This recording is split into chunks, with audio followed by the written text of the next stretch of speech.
when evaluating trig using the unit circle, I want to go back and look at our very first thought. We went through and said any point on the circle corresponds to an angle. And that means that if I was to draw the triangle on the unit circle with the hypotenuse of 1, then the ordered pair x and y describes the sides of this triangle.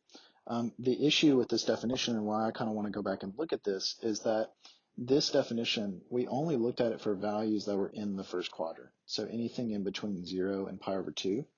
What I want to do is extend this to the entire circle. But I want to show you that we got to be careful in terms of how we look at it. And so let's go through and let's look at a specific example. Let's say we want to find sine of, let's say 2 pi over 3. So I want to figure out what sine of 2 pi over 3 is. Now, in degrees, if you don't really remember, 2 pi over 3 is 120 degrees, meaning that I can't draw a right triangle and then go through and treat this in terms of opposite over hypotenuse, because that doesn't work, right? If this is 90, this can't be 120. It's impossible. So I can't use my ratios for right triangles to do this directly. What I need to do is essentially look at the unit circle and look at that kind of rotation. All right, so what I'm going to do is, again, kind of copy the circle like we did last time. And I want to plot 2 pi over 3. Let me get this over a little bit more, just have a little bit of space. I'm going to go to 2 pi over 3. So 1, 2. It's about right here. Sorry, I'm trying to make sure I don't goof up again. So here's 2 pi over 3. And we know from the previous section that this has an ordered pair of negative 1/2 root 3 over 2. And if we were to go through and find the sine of 2 pi over 3,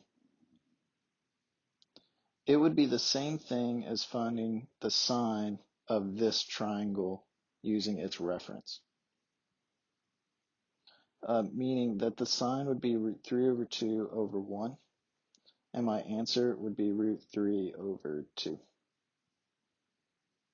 In other words, that my definition of sine theta being equal to the y value, it doesn't matter if theta is greater than 90, less than 90, wherever it is. It means all I need to do is go to the unit circle and look at its y coordinate at that angle.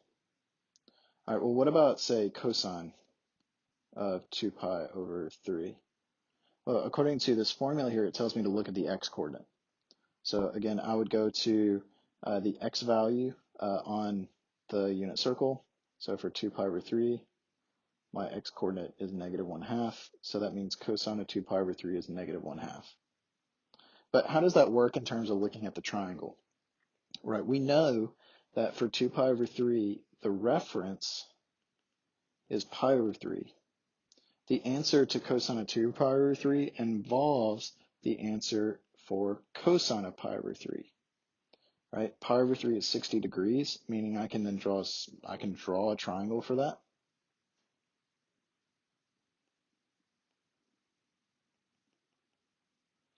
Cosine, this would be 1/2. This would be a 1. So this answer is 1/2. But notice that because I'm doing cosine of 2 pi over 3, the answer isn't 1/2, but negative, because I'm in quadrant 2, and because of that's where it sits. In my picture, this is technically a 1/2, but we negate it because of the coordinate and where I'm at. And so our properties, this theorem that we actually defined up here, actually extends not just from 0 to pi over 2, but to the entire circle. And this is why the unit circle is so important. It allows me to find sine, cosine, and tangent for values that are greater than 90 degrees, for angles that are more than or would not exist in a right triangle. We're not stuck to just the first quadrant anymore in finding these ratios. So that's why the unit circle is so important. and why we use it and why I kind of refer to it like a ruler. All right, and so let me give you another example of this. So let's say here's the unit circle right here. Excuse me, like coffee burp. It's kind of gross. Let's say find or determine the 6 trig ratios for the following angles. So let's look at 2 angles. I'll try to make, or let's do 3. I'll increase the difficulty. So let's start with theta is 5 pi over 4. All right, so I want to go through and I want to find sine, get out of here, sine of 5 pi over 4. I want to find cosine of 5 pi over 4, tangent of 5 pi over 4. Let's start here. And we'll find the other 3. All right, well, according to what we talked about, if I want to find sine of 5 pi over 4, sine goes with the y coordinate. So I'm going to go to 5 pi over 4 on my circle. I can still see it. Here's my 5 pi over 4, and here's the ordered pair. So that means sine would be negative root 2 over 2, and that makes sense because 5 pi over 4 is in quadrant 3, and my y value, my sine value should be negative. For cosine of 5 pi over 4, remember cosine is equal to the x-coordinate. And so if I go to the x-coordinate, I get negative root 2 over 2. And now I have sine and cosine. Now tangent is a little interesting. All right, now tangent, we got this from before. I will go back up so you can kind of see it. Tangent is equal to y over x. Right, that is my opposite over adjacent from this triangle. And so I actually need to set up and solve my y coordinate divided by the x coordinate from the unit circle. All right, so I'm going to show you how that works.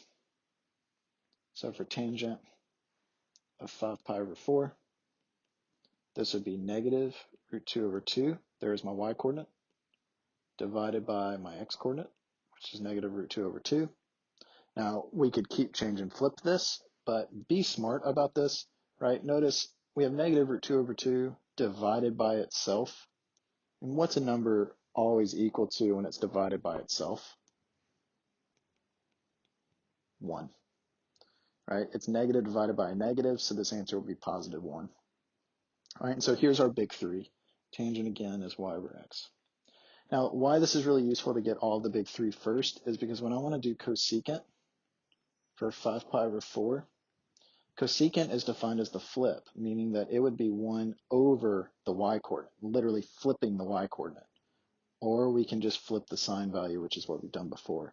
So this would be negative 2 over root 2, which when rationalized would give me negative root 2. And I'm going to leave that as an exercise to go through and show. Secant would then be the exact same thing.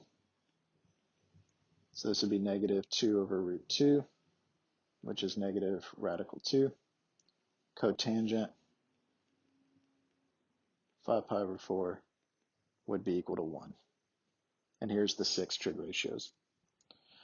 All right, so I'm going to look at 2 more problems, and then that'll be it for this section and using the unit circle.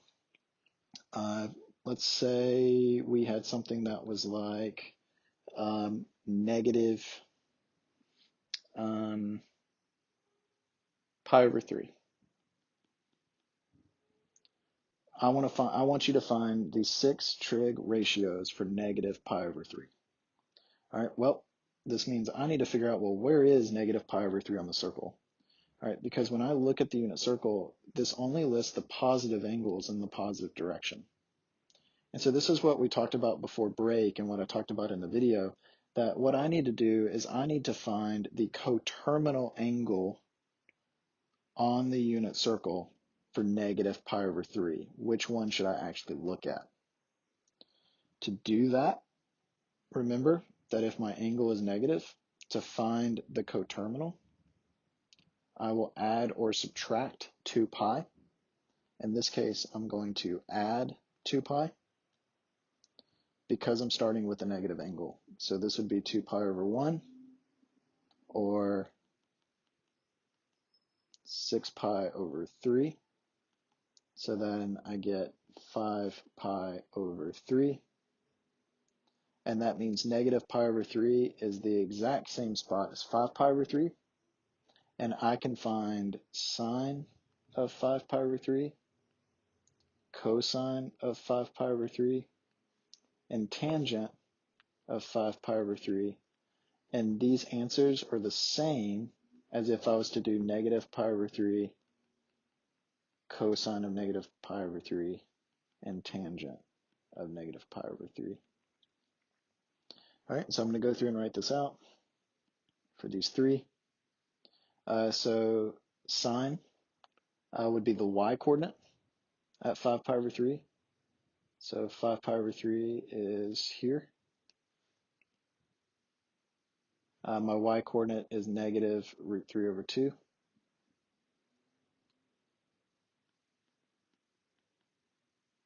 Cosine is the x coordinate.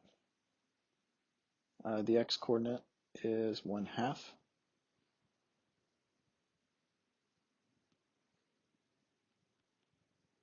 Tangent, remember, is y over x. Well, I have that. This is y, this is x.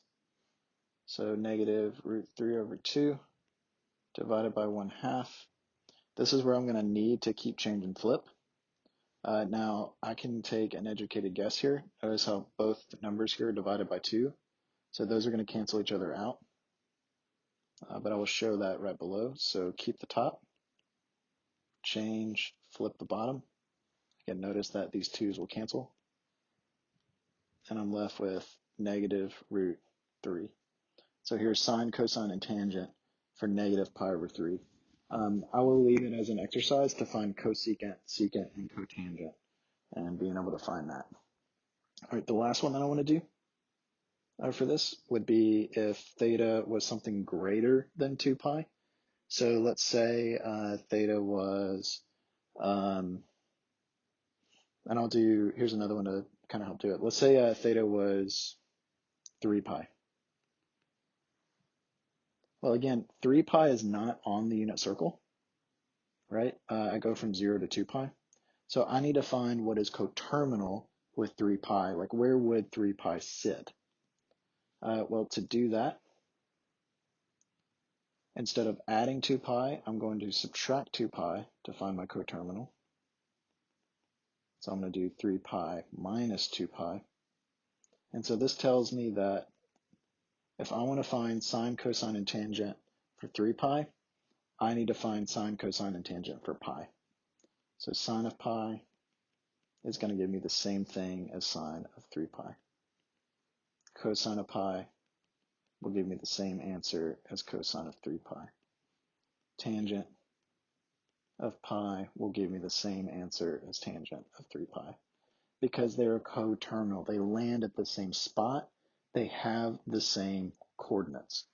All right, and so I'm going to go through now. Let's go to pi. So at pi, its ordered pair is negative 1, 0. I'm just going to write it down here. There's my x and my y. Sine is the y coordinate, so notice sine of this would be 0. Cosine is the x, so that's going to be negative 1. And then tangent is y over x, so 0 over negative 1, which is 0. Now, for this one, I am going to go through and do cosecant, secant, and cotangent, because this actually gets a little interesting because of 0. And I want you to know what to write here and that you don't trip yourself up. So for cosecant of 3 pi, this would give me 1 over 0, which does not exist. I get this 1 right here because any number can be written as something over 1. So it kind of helps me see like what's actually being flipped here. But notice that because it flips a 0 to the denominator, this does not work. I can't do this. So cosecant of 3 pi does not exist. And there will be times where this will happen for even sine, cosine, or tangent. So we need to be able to say d and e anytime this puts a 0 in the denominator.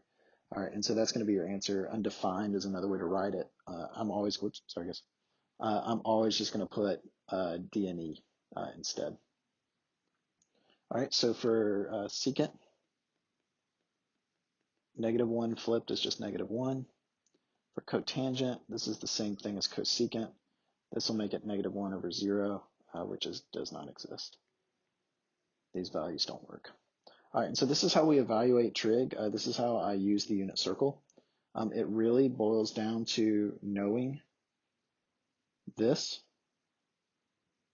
and knowing this, these formulas right here, and their relationship. All right, so in the next part, we'll look at some more complex problems and a little bit more complex ideas, and then that'll be it for this section.